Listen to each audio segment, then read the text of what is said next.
offline.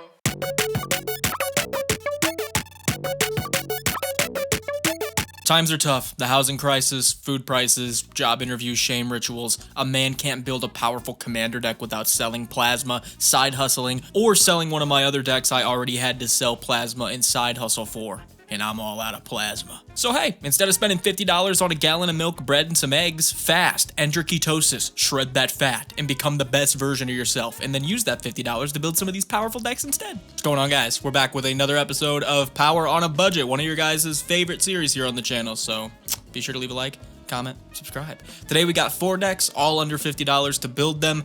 Every card is under $1, except for maybe a couple per deck. There's a couple commanders that aren't under $1, but the decks as a whole are all under $50. All of them are extremely powerful, and they weren't just a random, hey, let me look at the top 10 best commanders and then just show you how you build them cheaper video, because there's a billion of those. Go watch one of those. So let's hop into the first deck, which is based around Morska Undersea Sleuth, who is a green, a white, and a blue for a 2/3. You have no maximum hand size. At the beginning of your upkeep, investigate. Whenever you draw your second card each turn, put 2 1/1 counters on Morska Undersea Sleuth. Listen, if you're looking for power on a budget, guaranteed card draw, and a guaranteed way to buff up a threat, those are 2 pretty good things to have. In the Bant colors, however, looking into building a clue deck, my god, do you have access to pretty much all of the biggest, best pieces for like under $1. Nice job. If you're on a budget, pretty good strategy to go with. Going through our clue producers, we've got Ongoing Investigation, which is an enchantment that turns our creatures dealing combat damage into investigations that can also exile a creature from our graveyard, investigate, and gain us 2 life. Ovenwald Mysteries is 2 and a green for an enchantment that turns non-creature tokens we control dying into investigations, and whenever we sack a clue, we create a 1/1 white human token. Wave Sifter is a massive 5-drop 3/2 flying, but we can evoke it for a green and a blue, and when it enters, we investigate twice. So 2 mana, investigate twice? That's gonna be good. Armed with Proof is a super interesting one. 2 and a white enchantment. When it enters, investigate twice. Clues you control are equipments in addition to their other types, and have equipped creatures get +2/+0 until end of turn. Disorder in the Court is an X drop that blinks X creatures and then investigates X times. Ethereum Investigator investigates X times equal to the amount of opponents we control when it ETBs. It also creates us a 1/1 white spirit with flying whenever we draw our second card. Follow the Bodies is a 3-drop sorcery with Gravestorm and Investigate. Innocuous Researcher is a 4-drop 3/4 that when it attacks, each player reveals the top card of their library. For each non-land card revealed this way, you investigate, then each player draws a card. At the beginning of your end step, you may untap all your lands, but you don't get to cast spells until your next turn. That's fine. We're going to use all this land to crack clue tokens during opponent's turns, trigger our commander to give 1/1 counters during opponent's turns. It's going to be great. Kellen Inquisitive Prodigy is a 4-drop 3/4 flying that destroys artifacts when it connects, and its adventure side investigates and lets you play an additional land. So this is mana ramp removal and card draw. Love that. Lonus Cryptozoologist turns non-token ETBs on our side into investigations. We can also sack clues to steal stuff off the top of opponent's decks. Gotta love that. Piper Wright turns the combat damage she does into that many clue tokens. Ransom Note is a clue itself, but does some unique stuff. It's a 1-drop. It surveils 1 on ETB. You can pay 2 to sack it to do one of the following: cloak the top card of your library, goad target creature, or draw a card. Sharp-Eyed Rookie is a 2-drop 2/2 vigilance. It's essentially got evolve, except you also investigate. So whenever you play something bigger than Sharp-Eyed Rookie, it gets a 1/1 counter. You investigate. Of course, we got Tireless Tracker, turning lands into investigations. We got Wojak Investigator, which on our upkeep will let us investigate for each opponent who has more cards than us. Merchant of Truth turns non-token creatures we control dying into investigations, while also giving clues we control exalted. Peregrine Took makes us food while we're making clues, so I guess not technically a part of the clue package, but here he is. He also lets us sack 3 foods to draw a card, so he's in here. He's good. I like him. Lavinia Foiled a Conspiracy is 1 and 2 Hybrid Azorius for a 2/3 vigilance. Whenever you cast your second spell each turn, investigate. Perfect for this deck already. And then you can tap it to add 2 colorless to your mana pool. Activate only during opponent's turns. Absolutely perfect for this deck. Now, with all these clues being cracked during our turn, during opponent's turns, we're trying to get that draw a second card trigger on our commander to start giving 1/1 counters. We've also got another small package of cards that give us benefits when we draw our second card. Detective of the Month lets us create 2/2 white and blue detectives when we draw our second card. Ethereum Investigator gives us 1/1 white spirits with flying. Alondra gives us 2/2 blue drakes with flying. That can also, if you draw on your 5th card, give a massive buff to Alondra and all of your Drakes. Emrakul's Messenger makes Eldrazi spawn when we draw our second card, and On the Trail lets us play an additional land out of our hand when we draw our second card. Keep in mind, these all say each turn, so you can get these to trigger on your turn, opponent's turns, and we're in a clue deck. It's gonna happen all the time. So already you can see there's a ton of powerful stuff in here on a budget, but let's talk about the actual haymakers in this deck, because there is a ton of powerful cards that can straight up end the game that are available for this list that are extremely budget friendly while being some real molly whoppers. Jolrael Muvani Recluse is 1 and a green for a 1/2. Whenever you draw your second card each turn, create a 2/2 green cat creature token. Oh, she should have been on the last thing, but she's also a win con, so here she is. You can also pay 2 and 2 green until end of turn. Creatures you control become XXs, where X is the number of cards in your hand. In a clue deck? Yeah. I'll make all my stuff massive, that seems fine. Sticking to the theme of card draw equals beat your face in, Knowledge is power is 3, a white and a blue for an enchantment. Creatures you control get +X, where X is the number of cards you've drawn this turn. Now if you pair this with Jolrael, they should be dead. They should be long gone. We got Rise and Shine being a 1 and a blue sorcery that can turn target non-creature artifact into a 4/4, and it's also got Overload, so we can turn all of our clues into 4/4s. Again, we can win the game off that. Same goes for Tanglegrove Kelp being a 5 and 2 blue 6/6 ward 2. At the beginning of each combat, other clues we control become 6/6 plants. Also, Tanglegrove Kelp is a clue. You can sack it to draw a card if you need to get triggers off the commander. It's kind of weird, but it's good. Kappa Cannoneer, one of my favorite cards ever printed. 5 and a blue, 4/4, improvise, ward 4. This thing's going to be coming out for 1 blue most games. Whenever this creature or another artifact you control enters, put a 1/1 counter on this creature. It can't be blocked this turn. Of course, we got Psychosis Crawler, turning all of our card draw into ping for the opponents. That's going to be fantastic. Essex Fractal Bloom is actually really good in this deck, turning the next time we would make 1 or more tokens. Instead, we make that many token copies of another creature we control. I don't know, we'll just like Disorder in the Court for like 6, have them all enter the battlefield as like a tireless tracker. That seems okay. That seems decent. Homunculus Horde, another one of my favorites. Whenever we draw our second card each turn, you create a copy of Homunculus Horde. So 4, 8, 16, 32, you get it. Win the game. And then finally, Mechanized Production. 2 and 2 blue, enchanted to an artifact. At the beginning of your upkeep, create a token that's a copy of that artifact. If you control 8 or more artifacts with the same name as one another, you win the game. I could say the corny thing where it's like, did you know that they all don't have to be the name same? You've all seen the clip. We've all seen the clip. The deck also runs Wilderness Reclamation. I wasn't sure where to put it, so here it is. It's too good not to run. 3 and a green at the beginning of your end step. Untap all lands you control. We get to crack clues during opponents' turns. That's the bread and butter here. Here's a look at the deck's card draw, mana ramp, removal, board interaction, land base, all that stuff on the screen for you nerds. So yeah, with that, you've got a budget deck where you're going to have giant hand sizes, tons of powerful stuff to do, huge creatures, tons of different win cons. And I'm going to be honest, I love me a good Bant value list, and this is very much milk the sweet teat of value. This reminds me of that clip where there's the girl crying because there's the old guy eating alone at a Cracker Barrel, but it pans over to the old guy and he's like completely fine. He's like eating his ham, he's having a great day. He's like, oh, I'm gonna head out golfing. Finished golfing, came and ate his little sugar ham, little cinnamon sugar apples. That's how I feel with like Bant value and Simic value decks. People are like, okay, cool. Yeah, you're just doing like a Simic value thing. And I'm over there like, it's fun. And apparently it's fantastic on a budget, so here you go. As with all the decks we're going to talk about today, you can find the links for these decks down in the description. And with that, let's move on to deck number 2. Deck number 2 is based around Hope Esteem? I'm just gonna call him Hope. Hope is a white and a blue for a 2/2 lifelink. Hope is a white and a blue. Hope is a 2/2 lifelink. Hope is at the beginning of your end step. Each opponent mills X cards, where X is the amount of life you gained this turn. That's Hope. No, what it is busted. This is an absolutely cracked commander. It is 26 cents on TCG Player.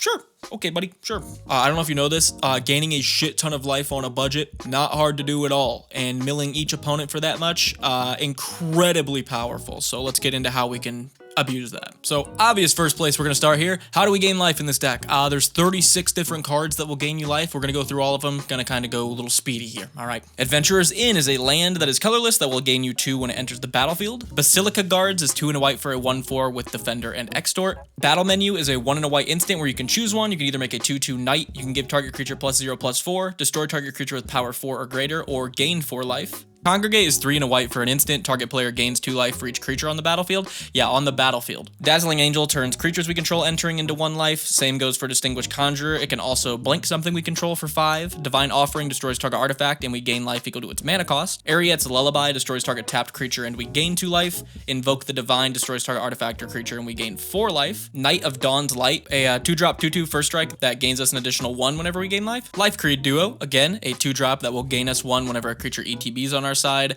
Light's Hope is a 1 white instant with choose 1, you gain 4 life, destroy target enchantment. or put a 1/1 counter on target creature.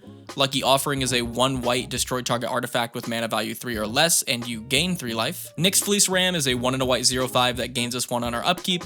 Rest for the Weary gains us 4, and if a land entered, it gains us 8. Revitalize is a 1 and a white instant, gain 3, draw a card. Sanctify is a 1 and a white sorcery that destroys an artifact or enchantment and gains us 3. Solemn Offering is a 2 and a white sorcery that destroys target artifact or enchantment and gains us 4. Syndic of Tithes is a 1 and a white 2/2 with Extort. War Report gains us life equal to the number of creatures on the battlefield plus the number of artifacts on the battlefield. So if you're going against that, if you're going against the last deck we talked about, it's even better because that last deck's gonna draw a bunch of cards. Yeah, if you're gonna buy all these decks, play this one. Daxus turns creatures ETBing on our side into life gain. Evra is super cool, being 4 and 2 white for a 4/4 lifelink. You can pay 4 to exchange life totals with Evra's power. So you do it the first time. Let's say you're at 60. Evra becomes a 60/60. You go to 4 life, and then you pay 4 and you do it again. You just went from 4 to 60. So you just gained 56 life. Everyone mills 56. We've got Quain, which lets every player draw a card and then gain a life. Sure. Impassioned Orator gains a life when creatures ETB. Same goes for Lunarch Veteran. Peachguard Oath is a 1 white sorcery. You gain 2 life for each creature you control. Sanguine Sacrifice is X and 2 white for an instant. You gain twice X life. Put Sanguine Sacrament on the bottom of its owner's library. Goldforged Thoptrix is a white and a blue 1/3 flying lifelink. Each legendary permanent you control has Ward 2. Lifelink as well as good protection for our commander. We will take it. Hinterland Sanctifier is another gain a life when a creature ETBs. Ashes of the Abhorrent is a gain a life whenever a creature dies. Dawn of Hope makes 1/1s with lifelink. Sphinx's Revelation is an X, a white, and 2 blue to gain X life and draw X cards. Angel of Vitality lets us gain an additional 1 whenever we gain life. Dragskull Reaver is a 7-drop 3/5 flying double strike lifelink that draws us a card whenever we gain life. Yikes. Ivory Tower is a 1-drop artifact that gains us 1 life for each card in our hand above 4 on our upkeep, and Shabraz the Sky Shark gains us 1 life and puts a 1/1 counter on itself whenever we draw a card. We also run some life game buff cards because our commander has lifelink and some other creatures in our deck have lifelink, so that's another great way to get things bigger, gain more life. Nykthos Paragon, whenever we gain life, each creature we control gets that many 1/1 counters. Okay, yeah, sure. Sunbound and Light of the Promise can both go onto our commander or a lifelink creature because whenever we gain life, put that many 1/1 counters on that creature. Meaning if we gain 14 life on a turn, our 2/2 just became a 16/16 and it has lifelink, so we'll gain an additional way more next turn. And yeah, exponential growth, name of the game. Outside of the straight up game plan of gain a ton of life, mill, throw in some of those buff cards, protection pieces, pretty much roll out a control game plan with a life gain, mill, shell. There's a couple other cards that can just straight up help you bring home games. Space Time Anomaly, oh my gosh. 2 a white and a blue for a sorcery. Target player mills cards equal to your life total. Target player loses. We've also got Will, Scion of Peace, because my lord, 1 a white and a blue for a 2/4 vigilance. Tap it. Spells you cast this turn that are white and or blue cost X less to cast, where X is the amount of life you gained this turn. And sure, this will just help reduce all of our stuff's cost by a ton, let us spam out a bunch of mill. Very, very good. But the deck also, in its card draw kit, runs Stroke of Genius, Drown in Dreams, Fascination, all targeted card draws. So we could use this reduction to help with us milling somebody out, which is very, very nice. Or we could just dump it all into a Sphinx's Revelation and fill up our hand, whichever feels the most right. Again, Hopus theme is extremely budget, incredibly powerful, with a theme that lends itself to a light wallet, which we love on this series. If you want to take a look at the card draw, mana ramp, removal, board interaction, land base, it's on the screen right now. And if you want to take a look at the full deck more in depth, you can click on the deck link down in the description. And with that, let's move on to Power on a Budget deck. Number 3. Power on a Budget deck number 3 is based around Celeste Rune Knight, who is 1, a red, a white, and a black for a 4/4. When Celeste enters, discard any number of cards, then draw that many cards plus 1. Whenever 1 or more other creatures you control enters, if 1 or more of them entered from a graveyard or was cast from a graveyard, put a 1/1 counter on each creature you control. Yeah, that says each. So this is my ballpark. This is literally my ballpark. When I played Standard way back in the day when I was a young sprout, when I was a young 8 to 12-year-old little sprout, I loved running the white weenie deck. That was my favorite deck, okay? Now, as a commander player, my favorite deck is Reanimator. This is a weenie Reanimator deck. Now, think of it kind of like a Terra deck. Now, you might ask, why didn't you just go Terra? You could go Terra if you wanted to. Terra's more expensive, like money-wise. Also, Terra doesn't give 1/1 counters to your entire board when something enters from your graveyard, and Terra doesn't have a built-in wheel effect to help fill your graveyard. I actually kind of like this build better, and I'll show you why. So the first thing we want to talk about are the actual things we're going to be reanimating. So instead of a normal reanimator deck where we run tons of huge creatures, we try to cheat them into grave to then cheat them into play with reanimation spells, we're running tons of tiny creatures, tiny 1, 2, and 3 drops that will enter and create us tokens. To 1, help us flood the board with bodies so that when our commander triggers to give 1/1 counters to our board, we have tons of stuff to give those 1/1 counters to. And 2, we run these cheap creatures that make tokens because we run sack outlets to help us filter these creatures back in and out of grave. So a good starting point here, I would think, is to talk about some of those 3 or less drop creatures that enter and make tokens. So let's get into it. Blade Splicer is a 2 and a white 1/1 that enters with a 3/3 golem. Callous Blood Mage is a 2 and a black 2/1 that enters with a 1/1 pest, or you can draw a card and lose 1, or you can exile target player's graveyard. Love some modal options. Charforger enters with a 1/1 Phyrexian. Countless Gears Renegade enters with a 1/1 Servo. Embalmed Ascendant enters with a 2/2 Zombie. Goblin Instigator enters with a 1/1 Goblin. Hanged Executioner enters with a 1/1 Spirit with Flying. Honored Knight Captain enters with a 1/1 Soldier. Inside Source enters with a 2/2 Detective. Mage's Attendant enters with a 1/1 blue wizard that you can sack to counter target non-creature spell unless someone pays 1. I love this card, man. Great option in this deck too. Mog War Marshal enters and leaves with a 1/1 red goblin. Love that. Pia Nalar enters with a 1/1 colorless Thopter. Resolute Reinforcements enters with a 1/1 soldier. And Toby Beastie Befriender enters with a 4/4 white beast. Yeah, they used to call me the same thing back in school. The white beast. That's because I chugged 3 gallons of milk and threw up in the hallway, though. Tons of small bodies that will enter and make more bodies. So that's step number 1. Step number 2, how are we going to get those bodies in our graveyard? We do have sack outlets that we're going to be talking about. Our creatures are just low cost, so we're probably just going to play them, have them die due to sack outlets or combat, then recur them, or just discard them out of our hand and then recur them. We don't have a ton of ways to fill grave because I feel like the deck kind of just will naturally do that itself, but we do run some ways. Faithless Looting, draw 2, discard 2. It's a good way to get some small creatures out of our hand. Perpetual Timepiece can tap to mill us 2 as well as pay 2, exile it, shuffle any number of cards from our graveyard back into our library. This can make sure we don't A, overmill ourselves, which we won't really do in this deck, or 2, if the game goes long, we have an option to have a way to maybe last longer than other people at the table. Shinra Reinforcements is a 2 and a black 2/3. When it enters, you mill 3, gain 3. This is great because it's a 3-drop, so we can reanimate this as well when it dies, sack it to a sack outlet, reanimate it, put a 1/1 counter on everything, mill 3 more cards.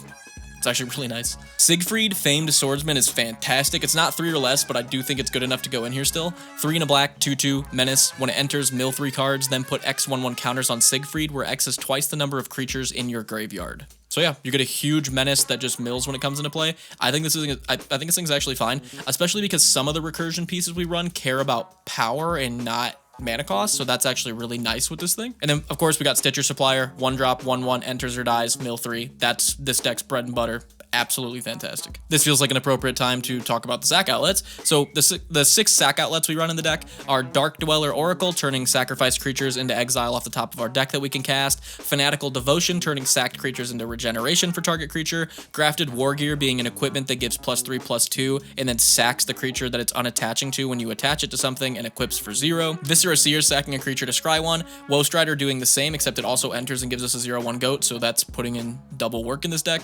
And Yahenni, sacrificing a creature to give itself indestructible. So we've got the small creatures, we've got all the ways to put them in our graveyard. How are we recurring these creatures once we sack them, discard them, die in combat? Whatever. Well, starting off, of course, we run Alesha, Who Smiles at Death, being a 2 and a red 3/2 with first strike. Whenever it attacks, you can pay 2 Orzhov. If you do, return target creature with power 2 or less from your graveyard into play, tapped and attacking. This is what I meant with Siegfried. This will actually return Siegfried, so this is that's actually a pretty powerful synergy in the deck. Battle of Hoover Dam is a great option, being 3 and a white for an enchantment. When it enters the battlefield, choose NCR or Legion. If you chose NCR at the beginning of your end step, you return a creature card with mana value 3 or less from your graveyard to the battlefield with a finality counter on it. And if you chose Legion, whenever a creature you control dies, put 2 1/1 counters on target creature you control. Genuinely, both of these could be very useful in this list, whatever you need. We've got all the classic small instants and sorceries that return something that costs 3 or less. We've got Call a Surprise Witness, Can't Stay Away, Helping Hand, Recommission, Return Triumphant, Savine's Reclamation, Call of the Death Dweller. We got them all in here. The deck also runs Carnage, Crimson, Chaos, being 2, a black and a red for a 4/3 trample. When it enters, return target creature card with mana value 3 or less from your graveyard to the battlefield. It gains. This creature attacks each combat, and when this creature deals combat damage to a player, sacrifice it. Mayhem, black and a red. Of course, the deck runs Sun Titan. It's one of my favorite cards in the world, plus this deck is absolutely perfect for it, being a 6-drop, 6/6 Vigilance that returns a permanent that costs 3 or less on ETB or attack. And Teshar, Ancestor's Apostle, turns every historic spell we cast into returning a creature that costs 3 or less from our grave into play. So hopefully you could see the gameplay loop here. We're rushing weenie creatures into play that are also making tokens. We can either sack those weenies, they'll die in combat, or we have discarded them to our commander. We start reanimating stuff back into play, sacking stuff, reanimating it back into play. Every time we do that, our commander gives 1/1 counters to our full board. I've playtested this deck a couple times on Mox Field. It actually is incredibly explosive. You will randomly, like on turn 5 or 6, be like, oh, all my stuff has 5 or 6 counters on it. It's kind of nuts. Loopers are a big reason why this deck has the potential to pop off. There's 3 main looper cards that you can run while we're on a budget. We've got Bloodghast, which is 2 black for a 2/1. This creature can't block. This creature has haste as long as the opponent has 10 or less life, and whenever a land enters the battlefield, you may return this card from your graveyard to the battlefield. So yeah, sack Bloodghast to one of our sack outlets, play a land, get back Bloodghast. Our commander gives a 1/1 counter to the whole board, and we just get to do that pretty much every turn. So very, very good. Same goes for Bloodsoaked Champion, except he can only come back if we attacked this turn, and Reassembling Skeleton just straight up comes back for 1 and a black. We also run Molten Gatekeeper and Shocking Sharpshooter, because if we're going to be making all these tokens, playing all these weenie creatures anyway, we might as well be pinging opponents when we do that. And also the new, I don't know how to say his name, Gau? I don't know how to say his name. Feral Youth, 1 and a red, it's a 2/2. Whenever he attacks, put a 1/1 counter on him, and at the beginning of your end step, if a card left your graveyard this turn, he deals damage equal to his power to each opponent, giving himself 1/1 counters, and our commander dishing out a ton of 1/1 counters to our whole board. This dude becomes a serious threat in this deck, because again, stuff is going to come back into play. This will be firing off every turn, and if it's big enough, that's super scary. Also, cat. Here's a look at the deck's mana ramp, removal, card draw, board interaction, land base. Again, if you want to take a more in-depth look at the deck, it's deck number 3 down in the description. And with that, let's move on to power on a budget deck. Number 4. Our final power on a budget deck for today's video is based around Arietti the Beguiler, being 1, a white, a blue, and a black for a 4/4 lifelink. Whenever an aura you control becomes attached to a non-land permanent an opponent controls with mana value less than or equal to that aura's mana value, gain control of that permanent for as long as the aura is attached to it. So all of our auras are mind controls, as long as they cost equal to or less than the creature we're targeting. I was going to put this on more of like a unique or like fun decks that you can play video until I realized how many creatures there are in the game that can reduce the cost of auras. Guess. I want you to guess. Apparently there's a total of 10 cards on a budget that we can run that reduce the cost of auras, and that's way more than I was expecting, so it's a fucking go, baby. This deck's going. So we're trying to gain control of stuff, and the stuff we gain control of has to be equal to or less than the mana cost of the auras we're casting, so playing bigger auras is kind of a necessity, but playing bigger auras also make your deck not that good. So if you run a bunch of aura cost reducers, this deck becomes very, very good. So going over those really quickly, we run Transcendent Envoy, reducing the cost of auras by 1, Starheim Courser, reducing the cost of artifacts and enchantments by 1. We've also got Lies Hexed, reducing the cost of non-creature spells by 1, Sten, who can name a card type and reduce that card type by 1, Danitha, reducing the aura and equipment cost by 1, Hero of Erois, reducing the aura spells you cast by 1, Inquisitive Glimmer, reducing the enchantment spells you cast by 1, same goes for Starfield Mystic, Pearl Ear, Imperial Advisor, giving all your enchantments affinity for auras, yikes, and Helm of Awakening, reducing all spells by 1. Now pair this with our massive aura package, and you could quickly see how this deck becomes extremely controlling. And sure, that might not be the most fun for the table, but people have to experience control decks every now and then. They are fun to play. Again, old man at the Cracker Barrel. Let them cry at you, dude. You're having a blast eating your sugar ham.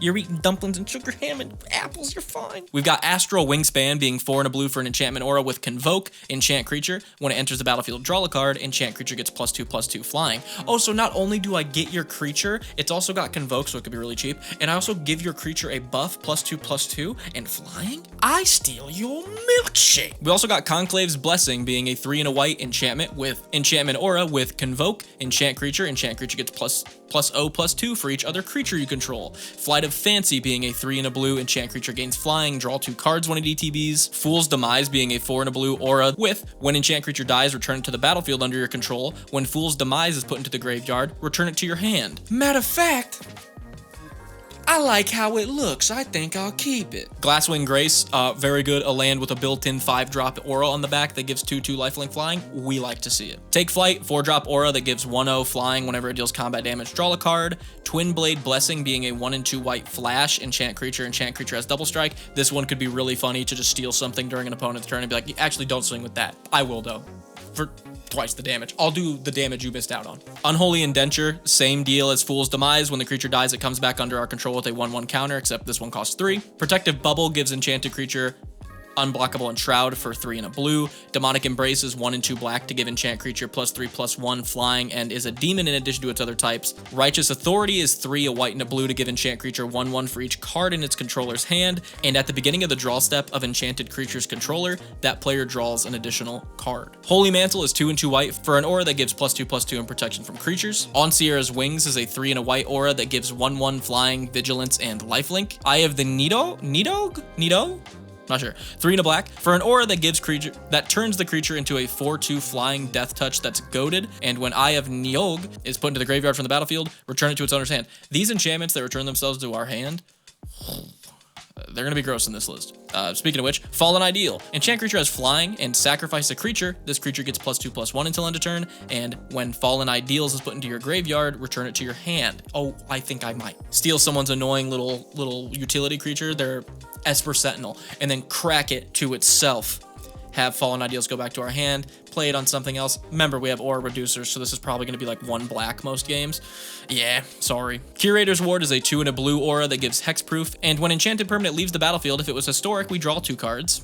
Sure, we're gaining control of like an artifact creature, someone's commander. That'll come in useful. Minions Return, same deal as the other 2 we were talking about. Same deal as Fool's Demise and Fallen Ideals. It's a 2 and a black aura, brings back the thing when it dies under our control. And finally, Nerd Rage being 2 and a blue. When it enters the battlefield, draw 2 cards. Enchanted creature has you have no maximum hand size, and when this creature attacks, if you have 10 or more cards in your hand, it gets +10/+10 until end of turn. We've also got some like nice enchantment trigger cards. We've got Ashiok's Reaper turning enchantments going to graveyards into card draw for us. Mesa Enchantress turning enchantments coming into play into card draw for us. Ghostly Dancers turning enchantments we cast into 3/1 spirits with flying, which is actually, that's a pretty good attack on that thing.